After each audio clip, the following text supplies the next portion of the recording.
e batizava mais discípulos do que João, ainda que Jesus mesmo não batizava, mas os seus discípulos. Deixou a Galileia e foi outra vez, deixou a Judeia e foi outra vez para a Galileia, e era-lhe necessário passar por Samaria. Foi, pois, a uma cidade de Samaria chamada Sicar, junto à herdade que Jacó tinha dado ao seu filho José. E estava ali a fonte de Jacó. Jesus, pois, cansado do caminho, assentou-se assim junto da fonte. Era isso quase a hora sexta. Veio uma mulher de Samaria tirar água. Disse-lhe Jesus: dá-me de beber, porque os seus discípulos tinham ido à cidade comprar comida. Disse-lhe, pois, a mulher samaritana: como sendo tu judeu, me pedes de beber a mim, que sou mulher samaritana? Porque os judeus não se comunicam com os samaritanos? Jesus respondeu e disse-lhe: se tu conheceras o dom de Deus, e quem é o que te diz dá-me de beber, tu lhe pedirias, e ele te daria água viva. Disse-lhe a mulher: Senhor, tu não tens com que atirar, e o poço é fundo. Onde, pois, tens a água viva? És tu maior do que Jacó, o nosso pai, que nos deu o poço, bebendo ele próprio dele, os seus filhos e o seu gado? E Jesus respondeu e disse-lhe: qualquer que beber desta água tornará a ter sede, mas aquele que beber da água que eu lhe der nunca mais terá sede, porque a água que eu lhe der se fará nele uma fonte de água a jorrar para a vida eterna. Amém? Levanta a tua mão direita o mais alto que você puder.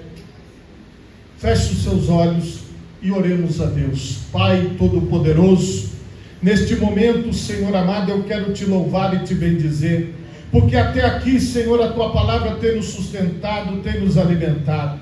E agora, Pai querido, eu peço a revelação da tua palavra. Eu peço, Senhor, que através da tua palavra, Pai, as pessoas possam ser tocadas por ti. Eu peço que através da tua palavra o teu Santo Espírito possa ministrar sobre nós. Eu peço, ó Pai, que através da tua palavra estas vidas, Senhor, possam ser movidas por ti, ó Pai.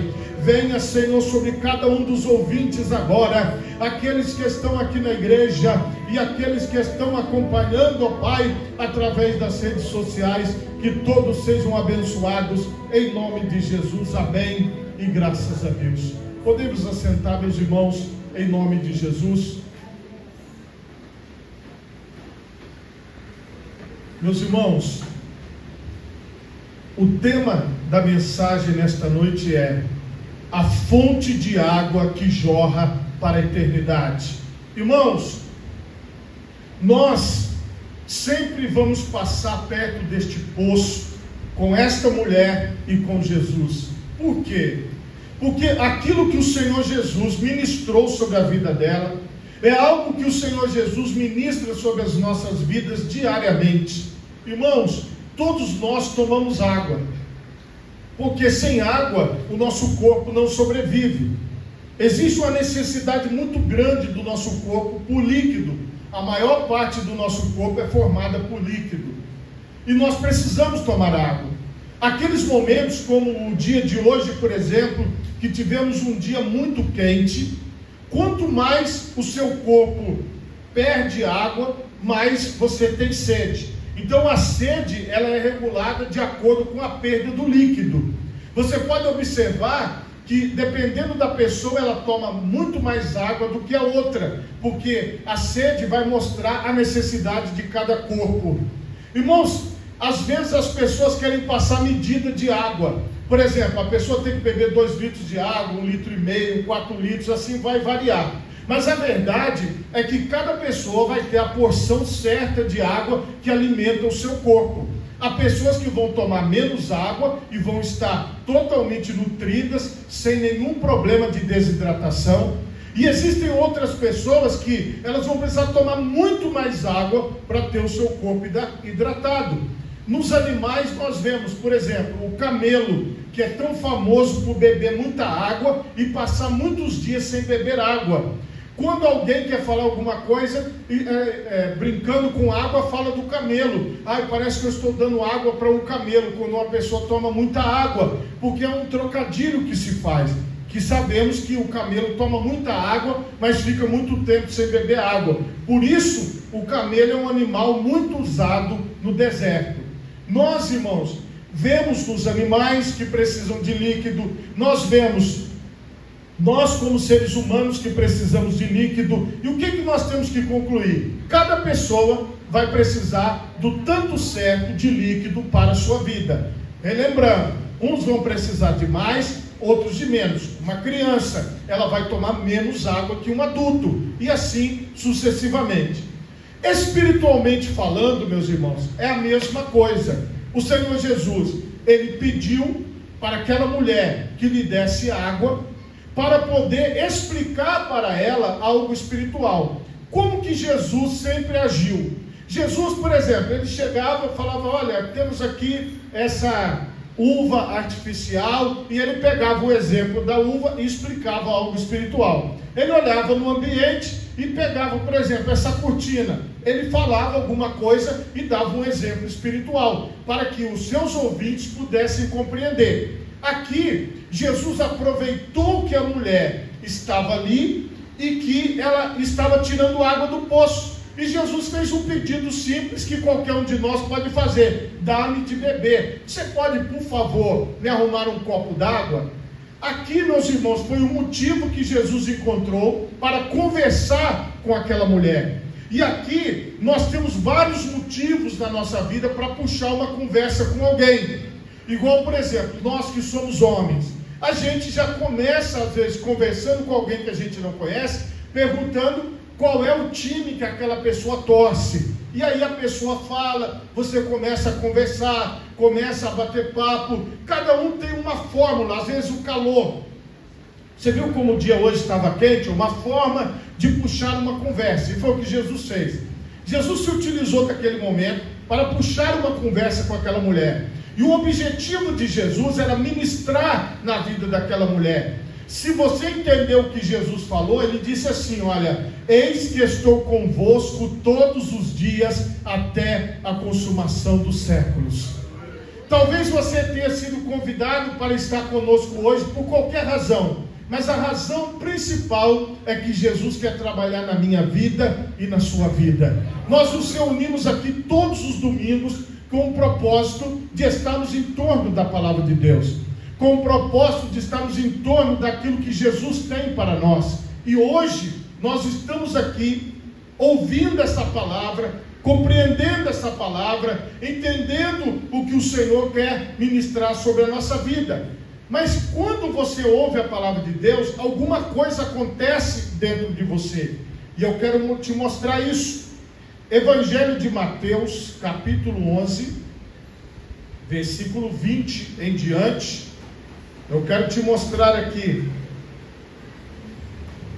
Então começou ele a lançar em rosto as cidades onde se operou a maior parte dos seus prodígios, o não o haverem se arrependido, dizendo: ai de ti, Corazim, ai de ti, Betsaida, porque se em Tiro e Sidom fossem feitos os prodígios que em vós se fizeram, a muitos se teriam arrependido com pano de saco grosseiro e com cinza. Por isso eu vos digo que haverá menos rigor para Tiro e Sidom no dia do juízo do que para vós. E tu, Cafarnaum, que te ergues até os céus, serás abatida até os infernos. Porque se em Sodoma tivessem sido feitos os prodígios que em ti se operaram, teria ela permanecido até hoje. Porém eu vos digo que haverá menos rigor para Sodoma, para os de Sodoma, no dia do juízo, do que para ti. Jesus, irmãos, ele operou muitos milagres nessas cidades, operou muitas maravilhas nessas cidades. Só que as pessoas, elas não se arrependeram dos seus pecados. Elas não decidiram mudar de vida, elas decidiram continuar vivendo a vida que elas viviam. E Jesus deu exemplo de cidades da antiguidade que foram destruídas por completo por causa do seu pecado. E Jesus disse: se vocês estivessem vendo Se eles vissem o que vocês estão vendo hoje, eles teriam se arrependido. Os milagres, irmãos, que Jesus operou, tinham sentido de arrependimento de pecados e de mudança de vida, para que a pessoa pudesse viver uma vida santa, uma vida consagrada, separada na presença de Deus. Ser santo, irmão, ser consagrado diante de Deus, não é você morar no alto de uma montanha, não é você morar numa cabana escondido no meio da Amazônia. Ser santo é onde você estiver. Quando você for convidado para o pecado, você vai dizer: eu não vou por este caminho, porque eu tenho a minha vida no altar de Deus. Os oferecimentos sempre vão haver, mas o que Jesus estava mostrando era o seguinte: olha, vocês têm a oportunidade de se arrepender, de mudar de vida, de não viver mais desse jeito. Irmãos, nós temos algo em nós que é chamado de consciência. Todos já ouvimos falar da consciência. Quando você vê uma coisa muito boa, toca em você, e você sente: poxa, que coisa boa. Quando você vê uma coisa muito ruim acontecendo, da mesma maneira toca em você, e você fala: não está certo isso. Às vezes, quando você mesmo faz uma coisa ruim, você fala: eu não devia ter feito isso. Às vezes, quando você faz uma coisa boa, você diz para você mesmo: que bom que eu fiz isso, deu tudo certo. Porque dentro de você, você tem a ideia do que você pode e do que você não pode fazer. Isso veio dos valores que você recebeu na casa onde você foi criado, com a família que você foi criado, no lugar onde você cresceu. Você aprendeu muita coisa. Você desenvolveu a sua capacidade de dizer sim, de dizer não. Você desenvolveu a sua capacidade de pensar as coisas ao seu redor. Aquela mulher, a mulher samaritana, ela tinha um contexto de vida, ela tinha uma maneira de pensar, e ela disse assim: peraí, como que tu, sendo judeu, pedes de beber a mim, que sou samaritana? Os judeus não conversam com os samaritanos, eles eram nações rivais, não havia comunhão entre eles, não havia amizade, não havia proximidade, não havia nada, não havia política da boa vizinhança, era tudo a ferro e fogo, um não suportava o outro. E aí ela se espantou: como é que você está me pedindo uma coisa se você é judeu? Se você sabe que existe uma briga histórica entre o seu povo e o meu povo, então não era para haver um relacionamento, não era para nem Jesus estar dirigindo a palavra a ela. Muitas vezes, irmãos, de acordo com aquilo que nós passamos na vida, nós nos colocamos diante das pessoas cheio de pensamentos, cheio de ideias feitas, e nós não entendemos, nós não queremos compreender o que está acontecendo ao nosso redor, por causa de tudo que nós já passamos. Às vezes nós olhamos para uma pessoa e falamos: esse tipo de gente eu já conheço, esse tipo de pessoa eu já sei como é que é. E aqui, meus irmãos, Jesus, ele estava querendo quebrar a resistência da mulher samaritana, assim como ele quer quebrar a resistência do meu coração, assim como ele quer quebrar a resistência do seu coração. Ele quer quebrar essa barreira que se levantou para não querer compreender as coisas espirituais, para não querer compreender as coisas do Espírito de Deus. Muitas vezes, irmãos, nós temos uma ideia pré-formada. Nós dizemos: político é ladrão, pastor é ladrão, homem não presta, mulher não presta, ninguém vale nada, eu não confio em ninguém, eu não acredito em ninguém. São frases que nós ouvimos e que às vezes são reflexos da nossa vida, porque um dia alguém te traiu, porque um dia alguém te enganou, porque um dia alguém mentiu para você, porque você soube de uma coisa errada que alguém fez, porque você soube de um problema que aconteceu. E aí, você, com a sua ideia na sua mente, você está pensando em tudo, como eu. Nós, seres humanos, podemos estar como estamos agora, tranquilos, mas o nosso pensamento está funcionando, o nosso pensamento está girando. E aquela mulher estava desse jeito, ela estava criticando Jesus, chamando a atenção de Jesus, mas a mente dela estava em funcionamento. E Jesus, ele falou ao pensamento daquela mulher. A emoção era ruim, a emoção não era boa, mas o raciocínio daquela mulher estava perfeito.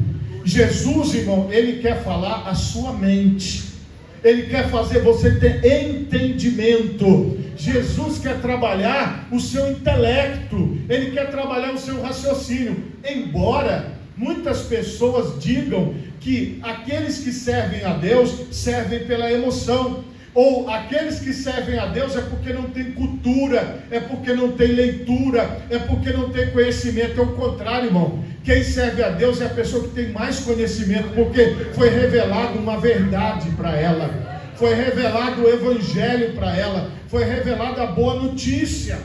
Então isso que você está ouvindo de mim é o Espírito Santo ministrando sobre a sua vida, ministrando sobre as nossas vidas e trazendo um entendimento diferente daquele que nós adquirimos através da nossa história de vida, através de tudo que nós já passamos. E qual foi o conhecimento que Jesus passou para ela? Jesus falou assim, ó: se tu conheceras o dom de Deus. Diga-se comigo, o dom de Deus. Irmãos, essa palavra dom é um presente. Estamos chegando agora, próximos do Natal. Muitas pessoas já criaram uma expectativa de ganhar um presente. Quando às vezes você chega próximo à sua data de aniversário, você cria uma expectativa de receber um presente. Quando você chega a uma data especial, como a sua formatura, quando você chega a uma data especial que você já está programando, aí você fica pensando naquilo, idealizando, olha, o que será que vai vir? Então é um presente. Jesus, ele começou a mostrar para aquela mulher, se você conhecesse o presente que Deus tem para você, Deus tem um presente muito grande para você hoje. Deus tem um presente muito bom para você aqui neste lugar, e tu lhe pedirias, e ele te daria água viva. Jesus falou, tem uma água muito melhor do que essa que está dentro do poço, tem uma água muito mais satisfatória, que você ainda não provou, e se você conhecer o dom de Deus, você vai provar dessa água que sacia a sua sede por completo. Aí Jesus fala, essa água que você está acostumado a beber, ela vai te dar sede de novo. Aqui, irmão, Jesus está tratando o espiritual.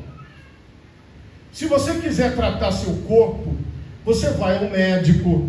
Se você quiser tratar o seu corpo, você vai atrás de praticar exercícios físicos, você vai atrás de um profissional da educação física que vai te orientar para você fazer o exercício correto. Se você quer tratar o seu sentimento, você tem que se expor, você tem que conversar, você tem que falar o que você está sentindo, porque ninguém sabe o que você está sentindo. Mas se você quiser tratar a sede do seu espírito, o seu desejo de estar na presença de Deus, então você precisa ouvir a voz de Deus. Você precisa deixar o Espírito de Deus trabalhar na tua vida. A Bíblia diz que a fé, ela vem pelo ouvir e ouvir a palavra de Deus. É o que o Senhor está ministrando sobre nós. Ele está aumentando a nossa fé, Ele está trabalhando na nossa mente, Ele está trabalhando no nosso interior, Ele está trabalhando na nossa vida. E aqui vem o resultado final que aquela mulher precisava. Aquela mulher, ela começou a perceber e começou a entender o que Jesus estava falando com ela. Ela disse assim, és tu maior do que Jacó, o nosso pai? Ele nos deu desse poço, bebendo dele próprio, e todos os seus filhos e o seu gado. O que ela estava falando? Eu trago um legado da minha família. Olha, presta atenção, Jacó, o nosso pai, fez esse poço, ele tomou água desse poço, sua família está aqui, as gerações, sabe? Você traz as suas tradições familiares. Tem pessoas que têm tradições familiares, são de famílias grandes, famílias históricas. Tem pessoas que são órfãos e que não sabem nem quem são seus pais. A história, meus irmãos, de sofrimento ou de bênção da nossa vida, ela vai nos acompanhar durante toda a nossa trajetória. Aí aquela mulher começou a tocar na parte da família, ela começou a falar da família dela. E aí, meus irmãos, é que entra a questão, ela pergunta, o Senhor é maior do que o nosso pai Jacó? Porque Jacó nos deu aquilo que é material. Irmãos, nós recebemos educação, instrução, direção dos nossos familiares, das pessoas que nos criaram, que nos abençoaram, recebemos tudo deles. Só, irmãos, que de Deus, só Deus pode nos dar. Você entende? Porque por mais que eu queira transmitir para o meu filho a espiritualidade, quem tem que entregar para ele é só o Espírito Santo. Porque o que eu posso fazer é a parte material, mas a parte espiritual só Jesus pode fazer.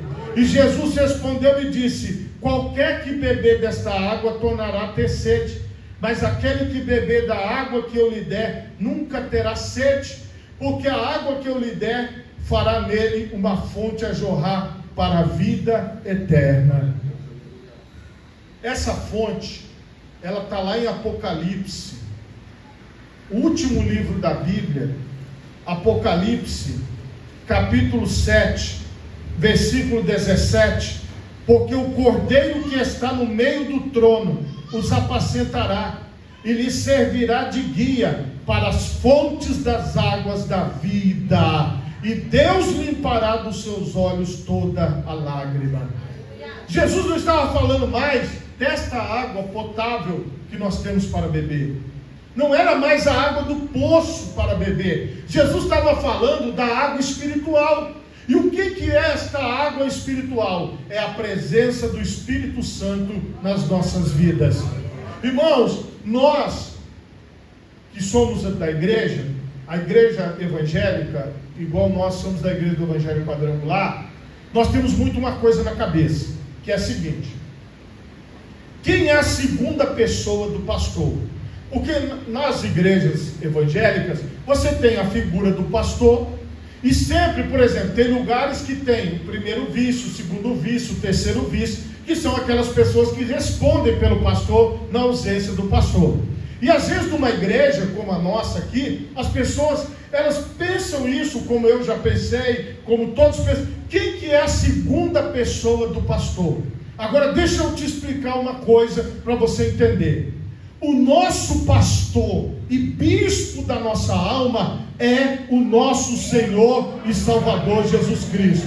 Logo, todos nós somos a segunda pessoa do pastor. Entende? Você é a segunda pessoa do pastor Jesus. É assim que nós caminhamos na nossa fé. Aqui não tem segunda pessoa do pastor, aqui tem segundas pessoas do pastor. Todos nós somos segundas pessoas do pastor Jesus Cristo. Todos nós somos o número 2, porque o número 1 está aqui, irmão. Se ele não tivesse aqui, não tinha culto. Se ele não tivesse aqui, você não tinha vindo. Se ele não tivesse aqui, nem eu estaria aqui. Então nós estamos fazendo a obra dele, irmão. Nós estamos servindo a Ele, e Ele é que ministra sobre nós, Ele é que faz essa fonte dentro de nós, inesgotável, que jorra para a vida eterna, que você tem vontade, que você tem prazer. A fonte, o que é a fonte? A fonte, ela é um manancial de água que brota do solo, ela é uma nascente. Talvez você já teve a oportunidade de ir numa nascente. Normalmente é lá em cima na montanha. Aí você tem aquela nascente, aí vai descendo, tem lugar que forma uma cachoeira, aí ela vem descendo. Aqui nós temos as nascentes, os rios, chegando pertinho de nós aqui no mar. Porque nasce lá em cima nas montanhas e vem descendo aquela água até chegar aqui no mar. Só que a nossa fonte é diferente, ela jorra para cima. Na terra, a água jorra para baixo. No seu espírito dentro de você, a água jorra para cima. Ela jorra para a eternidade. Ela jorra para o trono de Deus. Ela jorra para diante de Deus. Você tem vontade de buscar as coisas do alto. Você tem vontade de buscar as coisas de Deus. Você tem vontade de se consagrar a Deus. Você tem vontade de buscar aquilo que é durável, aquilo que fica para a eternidade. E não é o pastor que fica lá numa mangueira jorrando a água, não. Não é o irmão da igreja que vai ficar lá todo dia jorrando, não. É o Espírito Santo que está sobre a sua vida. É o Espírito Santo que te abençoa. É o Espírito Santo que te usa. Irmãos, eu cheguei na igreja com 9 anos de idade e eu comecei a aprender a cantar os corinhos. Por incrível que pareça, eu tinha um cavaquinho. Só que eu nunca toquei o cavaquinho, eu não sei nem fazer nenhuma nota no cavaquinho. Mas qual foi a minha ideia? Eu pegava aquele cavaquinho e eu atrapalhava o culto das crianças. Porque eu não sei, hoje eu fico pensando, como que eu pensava que eu sabia tocar alguma coisa daquele cavaquinho? Eu atrapalhava o irmão que tocava o violão, eu atrapalhava as pessoas ao redor, mas quando eu tocava ali aquele cavaquinho, sem saber nota, sem nada, só para bater mesmo ali, porque tem umas coisas na cabeça da criança que você não entende. Mas aí, ninguém nunca falou assim para mim, não toca, guarda esse cavaquinho ou você está atrapalhando. Mas eu gostava porque quando eu tocava, eu tinha uma sensação boa. A minha mãe começou a falar comigo, vai com esse cavaquinho lá para o quintal. Não fica aqui que você já está azucrinando a minha cabeça. Você, olha, vai lá para o fundo, porque depois, hoje, até eu teria me mandado ir para o quintal, porque incomoda. Mas quando você está com alguma coisa dentro de você, o que eu estava com dentro de mim? Hoje eu sei, é o Espírito Santo de Deus. Então eu gostava de cantar aquelas canções, mesmo desafinado. Tinha um conjunto da igreja,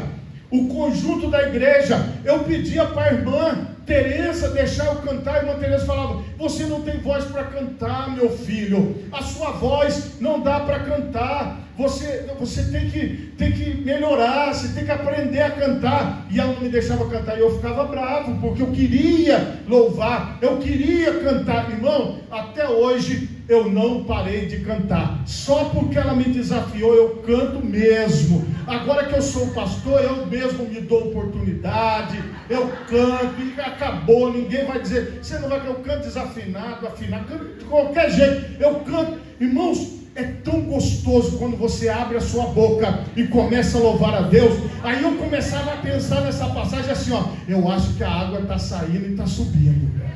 Por quê? Porque eu estou sentindo uma coisa gostosa, eu estou sentindo uma coisa boa dentro de mim, irmão. Quando você abre os seus lábios e começa a louvar a Deus, o Espírito Santo vai ligando você no trono da graça, o Espírito Santo vai ligando você em Deus. Não é algo que tem a ver com a igreja, não é algo que tem a ver com o pastor, porque a maioria das vezes essas coisas acontecem quando você está sozinho, quando você está você e Deus, você ali no seu momento. Então o conselho que eu te dou é o seguinte: Senhor, você vai orar a Deus falando, Pai, eu quero essa fonte de água viva que jorra para a vida eterna, mas eu não quero aquilo que o pastor tem para me dar, não.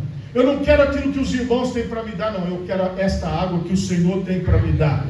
Aquela mulher falou, me dê dessa água, eu quero esta água. Ela começou a entender o que estava acontecendo. Então, a questão é a seguinte: se desperte para o que está acontecendo na sua vida. Irmão, presta atenção, você acha mesmo que você estaria ouvindo um sujeito como eu falar? Não estaria, irmão. Se você tivesse a oportunidade de estar ouvindo alguém, com certeza seria alguém ensinando você a crescer, que tivesse alguma coisa para apresentar, alguma coisa mais emocionante, ou talvez ali no shopping assistindo um cinema, ou talvez na beirada da praia tomando uma brisa, tomando uma água de coco, fazendo qualquer coisa. Então, você não está aqui porque, por exemplo, tem alguém famoso aqui? Não tem. Tem alguma coisa especial acontecendo aqui? Não, irmão. É o Espírito Santo. Olha só, lá tinha um poço de água, a mulher e Jesus. Você está entendendo? Não tinha ali uma coisa extraordinária ao redor. Às vezes, irmãos, nós ficamos procurando nas telas de cinema, às vezes nós ficamos procurando na tela da nossa TV, às vezes nós ficamos procurando em lugares e procurando em pessoa, mas aquilo que eu preciso e que você precisa está na presença de Deus. É isso que você tem que entender. Essa fonte é a presença de Deus na sua vida. É Deus em você. Não sou eu na sua vida, não. É Deus na sua vida. Você precisa querer isso para você, irmão. Você vai ter que continuar cuidando do seu corpo. Você vai ter que continuar falando sobre as suas emoções, mas espiritualmente falando, você vai estar completamente saciado e realizado na sua vida. Você não vai sentir vontade de buscar mais nada novo. porque você vai ter tudo que você precisa, porque a água, o Espírito Santo, ele jorra para a vida eterna. É uma presença, você entende? Você, depois que você tem essa fonte de água viva dentro de você, você não sente solidão. Você pode estar sozinho, mas você não se sente solitário, porque você sabe, Deus está comigo, Jesus está aqui, neste lugar onde eu estou. É a presença de Deus na sua vida, é a presença de Deus com você, é algo que é realizado dentro de você, e você passa a saber. Você passa a sentir? Não. Você passa a saber, a ter uma convicção: Ele está comigo. Ah, mas está muito difícil, mas Ele está comigo. Sabe, quando você passa por um momento difícil, quantas pessoas que foram acometidas de uma enfermidade e o cônjuge abandonou, foi embora e não voltou mais, porque não aguentou aquele sofrimento, viu a pessoa, não conseguiu cuidar da pessoa e foi embora. Quantas pessoas ficaram hospitalizadas e quem ela queria que visitasse ela não foi visitar? Quantas pessoas estiveram passando por um momento difícil e não receberam nenhuma ligação, nenhum telefonema, nada? Irmão, se essa fonte estiver dentro de você, mesmo se ninguém te ligar, mesmo se ninguém te visitar, você vai estar pleno e completo. Não vai estar faltando nada para você. Preste atenção no que eu vou te falar. Você nasceu sozinho. Quando você morrer e eu morrer também, serve para mim. Nós vamos descer a sepultura sozinho. Embora algumas pessoas às vezes querem se jogar dentro do buraco, mas ninguém deixa, puxa. Mas mesmo se a pessoa quiser, não vai acontecer. Ninguém vai ali entrar no caixão com você, vai ser só você que vai descer a sepultura. Mas irmão, se você tem a fonte que jorra para a vida eterna, esse Jesus nem vai deixar você descer a sepultura, porque quando você abrir os seus olhos, você vai estar na eternidade com Jesus, e você vai dizer: eu tenho a fonte que jorrou, olha onde é que eu estou na eternidade, eu estou com Jesus. Irmão, isso aqui não é brincadeira não, irmão. Nós não estamos aqui para ter visibilidade das pessoas, não. Nós estamos aqui para ser vistos pelo Senhor Jesus. Jesus precisa nos ver. E Jesus, irmão, ele foi lá só para trabalhar na vida daquela mulher. E eu creio que Jesus está aqui trabalhando na minha vida e na vida de cada um de vocês. Irmão, eu não posso te prometer que essa fonte vai jorrar de você, porque eu não tenho poder de fazer isso. Muitas pessoas acham que os pastores, eles têm influência sobre os irmãos. É uma bobagem, irmão. A gente não tem influência nenhuma sobre as pessoas. Quando você quer ter influência sobre alguém, é só você falar para ela assim. Tem um irmão, né, que ele é da nossa igreja. Ele estava bravo na rua, e ele desceu assim um morro falando comigo: eu vou sair desta igreja. Um escândalo no meio da rua, hein? Pensa bem. E eu sou bem calmo, irmão. Só que é a pessoa calminha. Estou subindo, tranquilo. Eu vou sair dessa igreja, pastor. Eu nunca mais piso nessa igreja. Ele apontava para a igreja. Aí eu subi e falou assim: não venha nunca mais. Eu que não te quero nunca mais na igreja. Aí ele virou para mim e falou assim: agora que eu vou vir até eu morrer. Eu falei: está resolvido o problema.